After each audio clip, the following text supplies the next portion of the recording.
year-old, Charlotte, North Carolina, when she beat Margaret Court, who had just completed the Grand Slam that year. And she just keeps going on and on. She's even making Pam Shriver feel old. Well, the thing is about Chris, she has played through quite a number of eras. The Margaret Court era, Billie Jean King, Yvonne Goolagong, Virginia Wade. And she said to me one day, she said, I wouldn't change it for anything. I played when all the great players played. And that's true. I'm the same age as Chris, although I went to college a few years. I came out when Margaret Court was retiring. And Chris had played her when she was still She could at play. the top of her game. Sure. And Billie Jean was at the top of her game. And can you imagine playing against that caliber of player? Goolagong, King, Court. And that's an amazing, Navratilova, that's an amazing accomplishment. For those of you who have followed tennis for a long time, this is an extraordinary evening. And the woman whose evening it is, you knew she wouldn't let you down, didn't you?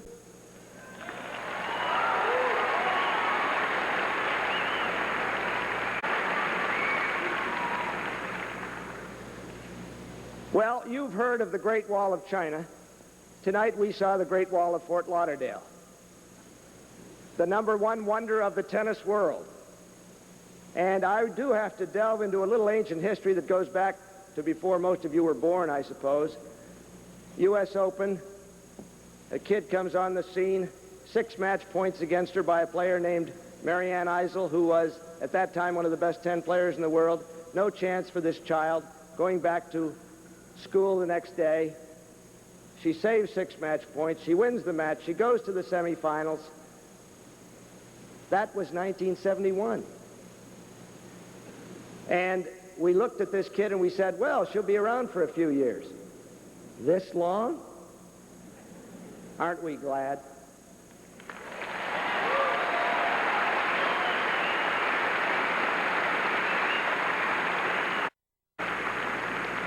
A man you've been watching and enjoying all week. He goes back. He used to go in and see the whalebone corsets the women wore back in 19-aught, whatever it was. The towering totem of tennis, Ted Tinling.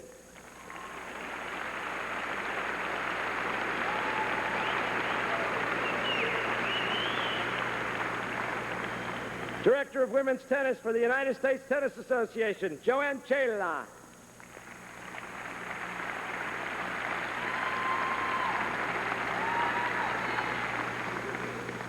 A very great doubles player, Wimbledon champion, treasurer of the Women's International Tennis Association, Wendy Turnbull.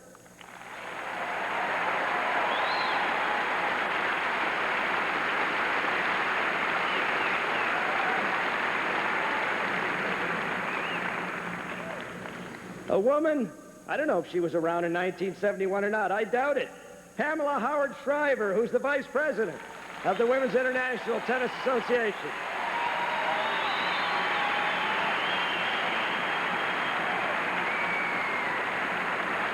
I think you're very popular here, Shriver. Bob Kane, Senior Corporate Vice President, International Management Group. They put on this tournament along with Edie McGoldrick, also the U.S. Pro in Boston.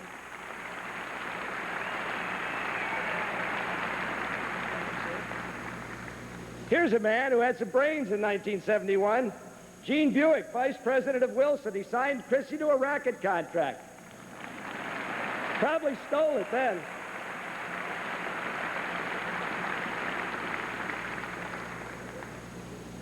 Ralph Crowley, Vice President, Polar Beverages. He's the guy who keeps that bear.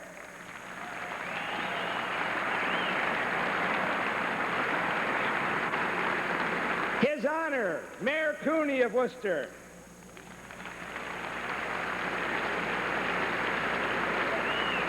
I never saw a politician get cheered, but I'm from Boston, Mayor. Welcome. Although this kid has been doomsday for a lot of players in many eras, I'm looking up here, 1970, I believe, we're supposed to pop up with. Straight ahead. Get that guy off the screen. I want to see.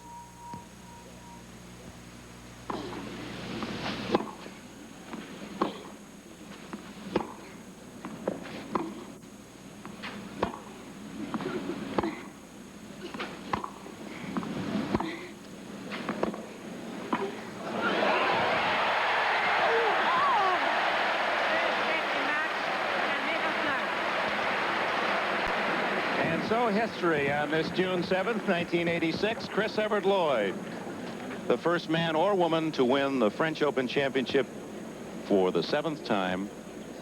13 consecutive years this woman has won a Grand Slam title, and she celebrates in tears.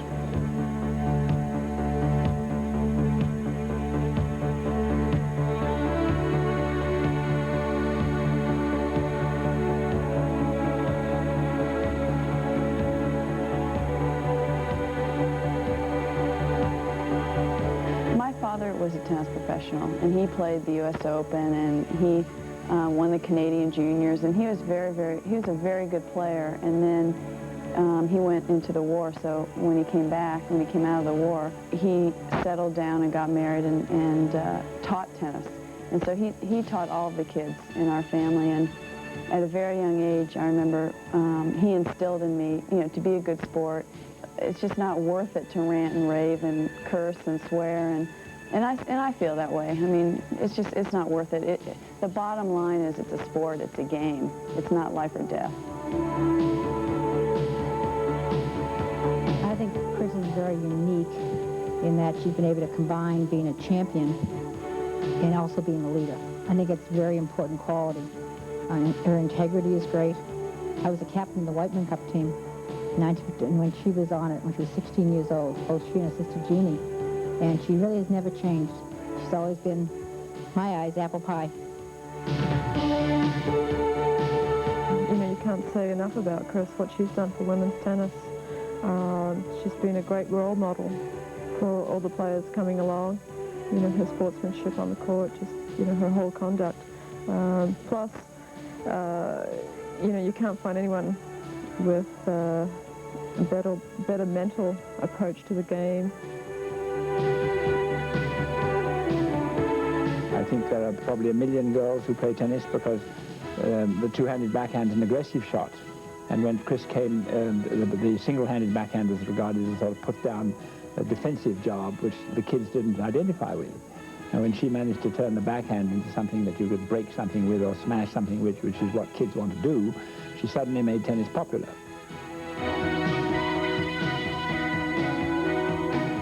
She's been at the top of the game, or very close to, ever since I started in '78. And I've always admired and respect not only her on-court leadership, but off the court. She's been president of the WITA now for about 5 years. And she knows the responsibility to sponsors. And she's set a very good example for me.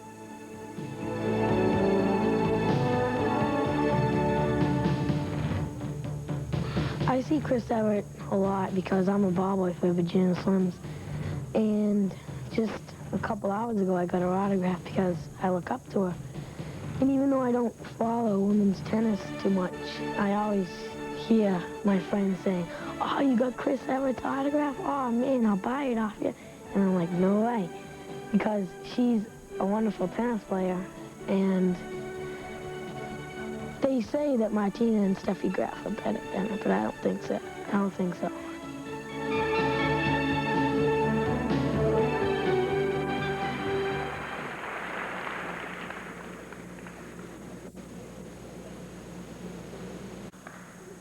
Now, somewhere out there, let's bring her in. Here she comes, Chris America.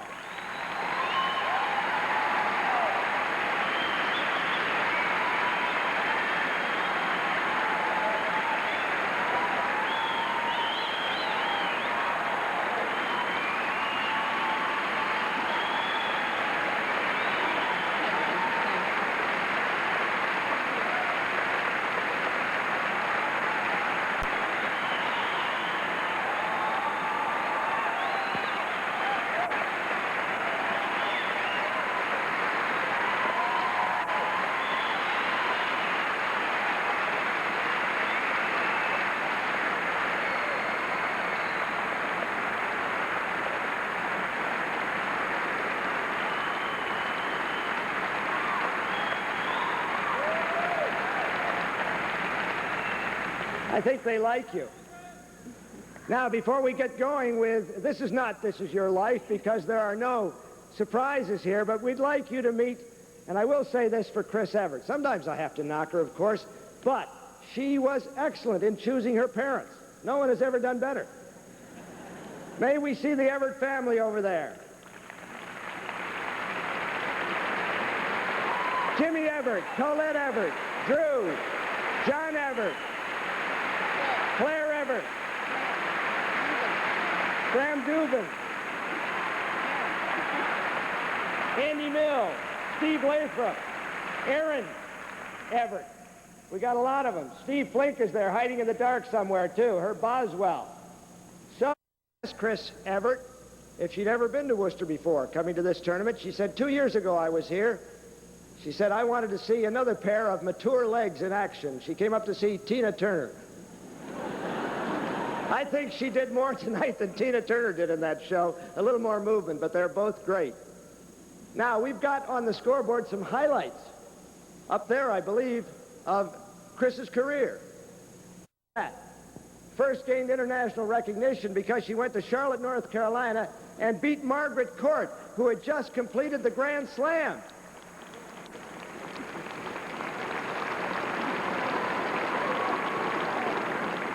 (1973 to 1979), she won all those matches in a row on clay. There was a reason for that. The delivery room in Fort Lauderdale had a dirt floor. She grew up on clay. 1975. What happened in 1975? 5 terms as president of the Women's International Tennis Association.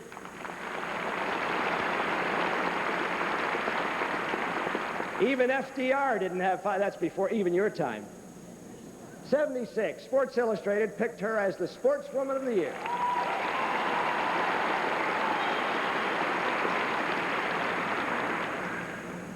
(1981). Goes on, doesn't it? She won her 3rd championship at the Big W, Wimbledon. She might win another one, you know. 1985. The greatest female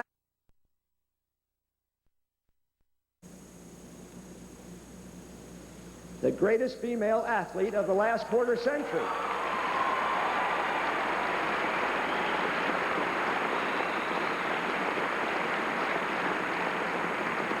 (1986). Her 18th Grand Slam title in singles. The French Open. 7 times. More than Bjorn Borg. Look at that. Australia twice and all the rest. The U.S. Open 6 times. 87. There's more. Does it have Worcester on there? Won her 153rd title at the Virginia Slims of New Orleans.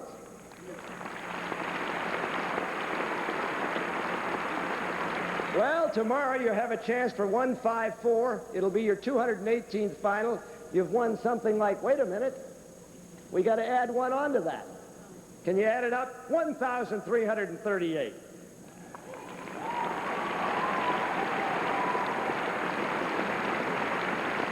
My word.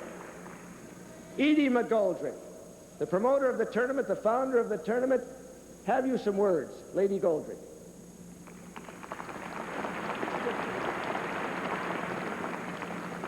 What a nice dress. Thank you. I am glad in planning this tribute to Chris that I had the opportunity that many of the tournament directors worldwide do not have. Chris has played all over the world. She's been challenged on every surface. She'll play at any event that people need her at, and I think that's been a fantastic contribution over the years. Tonight, I'm happy to be able to share with the people from New England, and particularly the people in Worcester, in paying tribute to Chris Evert.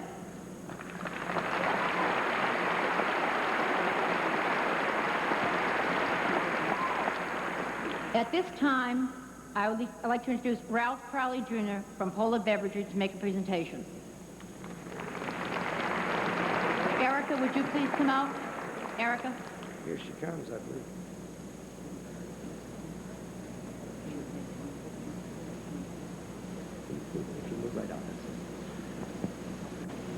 Hello, Erica.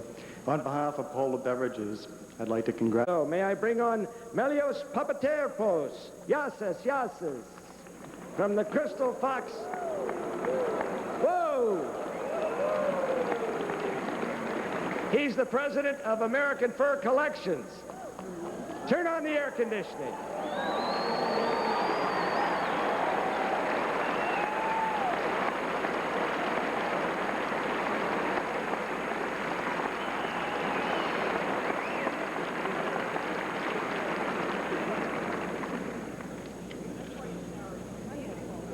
It's a crystal fox. Beautiful. Thank you very much. Thank you. Melios. I don't know. Do you want to take it off? A little warm. Do you mind? Do we have a cold holder anywhere? I'll put it on. I just want to touch it once. Oh, isn't that nice? Beautiful. I would wear that to Wimbledon, to center court.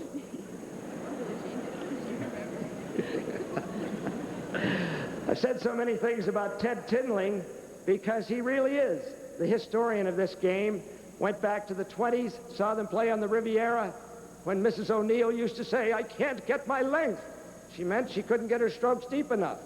But wonderful woman, Mrs. O'Neill. He didn't come here to talk about Mrs. O'Neill, though. He came here to talk about Chris Evert, representing, as he does, the International Tennis Federation. Ted Tinling.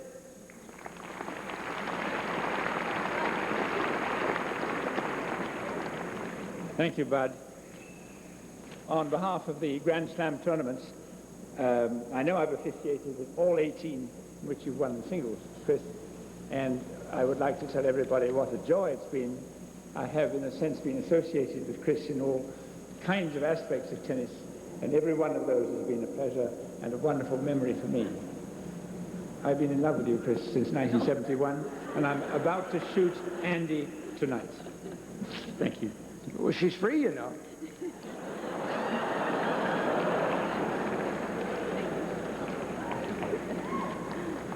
Even Logan's mic.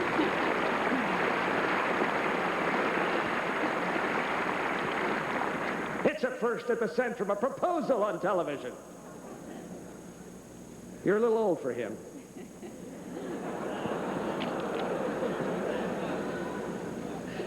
But Ted, weren't you going to introduce Pam and Wendy? Oh, I'm going to introduce Pam and Wendy. All right, Wendy Turnbull and Pam Shriver.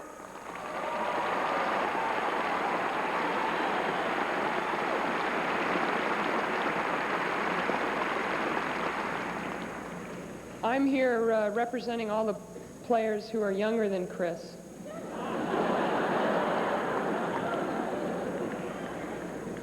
I've been playing women's tennis now for 10 years. I started in 1978. And it's been wonderful to have someone to look up to and admire who's been either #1 in the world or very close that whole time. And she set an example to me through the years how to behave not only on the court and off the court. Not that I always follow her, but her way is a very gracious way. And the best part I've taken from Chris, I would say, is her off-court leadership, understanding the responsibilities to people like Virginia Slims and the WITA, because let's face it, nobody is bigger than the game. But I'll tell you what, if anyone has put more into the game than taken out, and Chris has taken a lot from the game, but she has put as much back into the game. So for that, I would like to tell her thank you very much. And also, I just wanted to share a quick story from this summer. You know, I went 18 times, 18-0, or 0-18, before I finally came up with a win against Chris. And it was a very big win for me, probably one of the two or three, not probably, it was one of the 2 or 3 biggest wins in my life. And when I got back to the hotel that afternoon, it was only the second time in my whole career that I had a message waiting from the person that I'd beaten, congratulating me and telling me good luck the next day in the finals. And I think that kind of sums up the kind of person Chris Evert is. Thank you.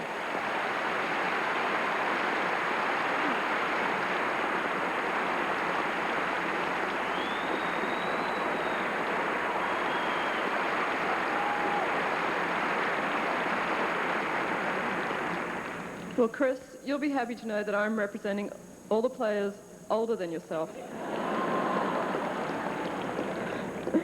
The many who are not playing now who you've played many times on the court, and the few of us who are still around, who are older than you. But Pam just gave a very nice speech about what you've meant in women's tennis. You've been a great sport on and off the court. I know Chrissy's family very well, and she's got 2 brothers and 2 sisters and very nice parents, and they really contribute to what you see in Chris Evert. And I think a family life is very, very important to how someone acts when they're out in public. And I'd like to say congratulations to her parents and her brothers and sisters, because, you know, brothers and sisters always bring you back down to size. But Chrissy, you're a great ambassador for the United States of America, because I've seen you play in West Germany, France, England, Australia, and many other countries. And you're respected and admired in all those countries. And it sort of drives me a bit crazy if you're in Australia and the crowd's cheering for Chris. But no, it doesn't matter where you are. The crowd really cheers for Chris because they really respect and admire what she's done. And I'd just like to tell her that I'll be around another year. So there will be someone older than yourself playing next year. And actually, Chris and I are going to play doubles together next year, and I'm really looking forward to it because I love playing with Chrissy.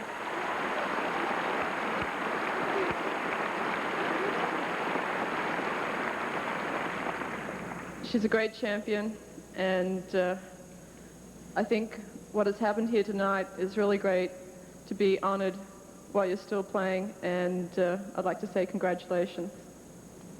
So, and many more victories.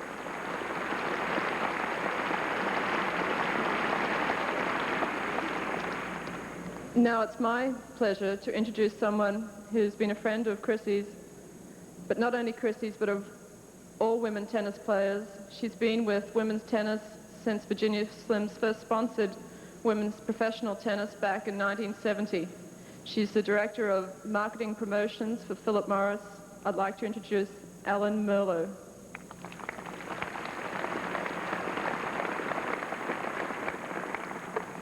Well, Chrissy, a lot's been said. I'm glad to say I'm older than you, so I remember when you came on the scene and you captured the world's imagination with that ponytail swinging and that two-handed backhand. You made women understand the possibilities that they had in becoming a professional athlete. You made it okay, and it's a wonderful legacy that you leave. I am very proud to know you, to have been associated with you, and you have my utmost respect, but most of all, I'm so proud that I can say you're my friend. And so, ladies and gentlemen, I would like to present my friend, Chris Evert. Thank you.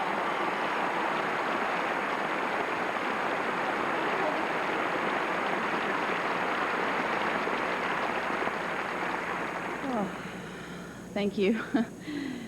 When Edie McGoldrick called me a few weeks ago and she said, Chris, I'd like to have a tribute in your honor, my first reaction was, Edie, I haven't retired yet. And then I thought about it, and I thought what an honor it was for her to think about me. It is at the end of my career, whether I stop next week or a year from now. The reality is it's at the end of my career, and I'm very, very honored that this was her idea. I've known Edie for a long time. She was my first Whiteman Cup coach and captain, so she's been a big part of my tennis career. Bob Kane, who is my manager, also had a lot to do with this. Where is he? And I'd like to publicly thank him. I never thank him in newspaper articles or any type of thing, but I'd like to thank him because he's been great with my career, and I think he deserves a lot of the credit why I'm still playing.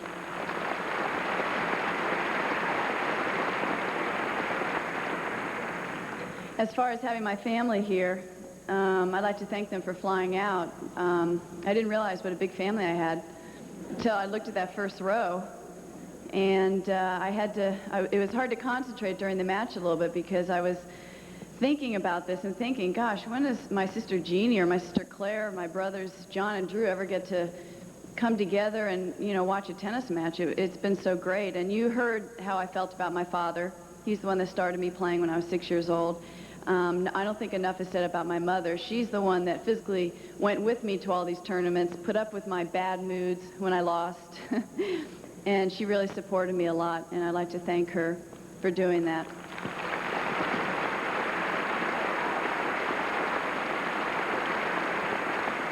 Just a couple other people. Steve Flink, I see him there. I haven't talked to him in a little while, but I know Steve, you want to stand because he's a great writer for World Tennis, and he's pretty shy, too. But I've been friends with Steve for, gosh, I don't know, since I've been about 16 years old, and he knows all my statistics, my tennis statistics. Well, he probably knows the other ones, too. I don't know. I haven't asked him. But he's been a real part of my tennis career. And I'd just like to thank everyone who flew out, my family. Andy, thank you for being here. Oh, God. That happens every time I mention him. Anyway, I'd also like to say thank you to Ellen and Peachy Kalmeyer, Ted Tinling. I think they've all been so great for women's tennis. Pam and Wendy, I can't say enough about them. Wendy, I don't think I've ever seen such a consistently gracious tennis player. I don't think there is one on the tour like you. And you've been a very, very good friend. Looking forward to playing doubles with you. Thank you for those nice words. As far as Pam's concerned, you know, Pam, I wish many times I've had your spontaneity and your personality on the court, so you've done very well. Good luck tomorrow, Pam. Anyway, there's so many people, you know, that have, gosh, helped make my career so much fun, you know, and that's why at 32 years old I'm around. I think if I was 24, 25 years old and I would have retired, it would have said something for the lifestyle and for the people who are surrounding my tennis. But the people who have meant a lot to me have kept me refreshed, and they've kept me enthusiastic. They've supported me. They've put no pressure on me, said whenever you want to retire, that's fine. And that's why I'm still in the game and I'm still enjoying it. So thank all of you, because if I were to pick any city, I've really felt a lot of support this week, and I'm glad that this tribute happened here. And one last thing, I just like to thank Bud. My dream in life is to commentate with him again, but Joanne Russell does such a great job that, don't worry, Joanne, I'm not a threat. She's been doing such a great job. Maybe you can use both of us, okay, one day? Okay. Thank you all very much, and hope you come out tomorrow.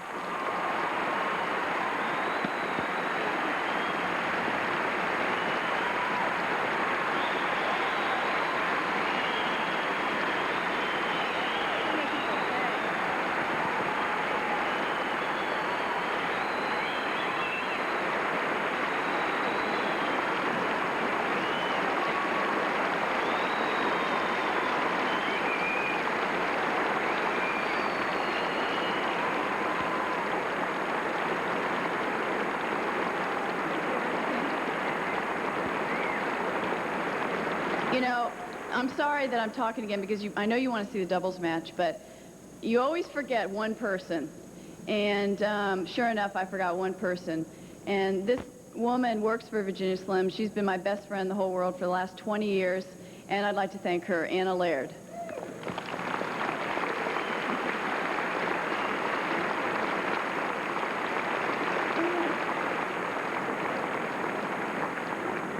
Any more postscripts? You'll find out how big a family you have when you get the air ticket bill. Jimmy and Colette over there, would you just wave? I think you got lost in the dark when we introduced it to everybody. Colette and Jimmy Evert, just raise your hands, will you? Jimmy, come on.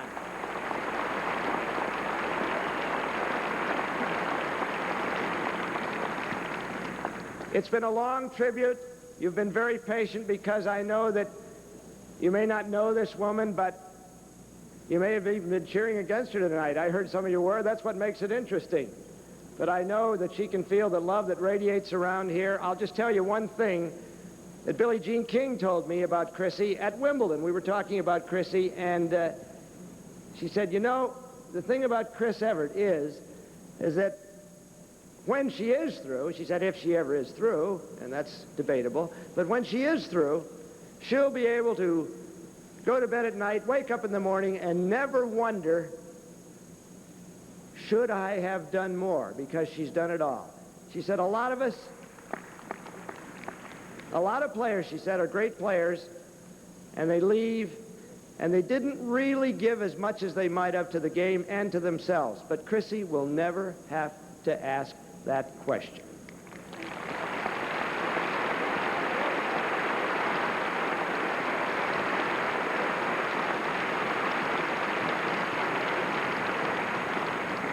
So I have to say, since 1971, when your interviews were absolutely lousy when you were 16 years old, you had nothing to say. Now you've got too much to say.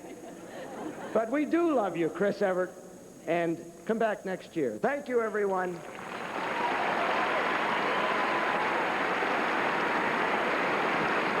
And stand by for more tennis.